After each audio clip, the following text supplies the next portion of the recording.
Luluto tayo ng hito. Hito, alam nyo ba? Kanina inugasan ko yan. Ay, Diyos ko. Magalaw. Talagang ayaw ko eh. Yung mga buhay na ano eh. So, magalaw eh. Bali na lang magtuyo na lang talaga ako eh.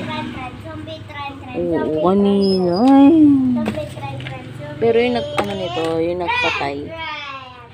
Ano, ang asawa. Tapos, nano niya sa suka. Tapos, sa asin. Pero ginihiwa ko na siya. Ay, putek.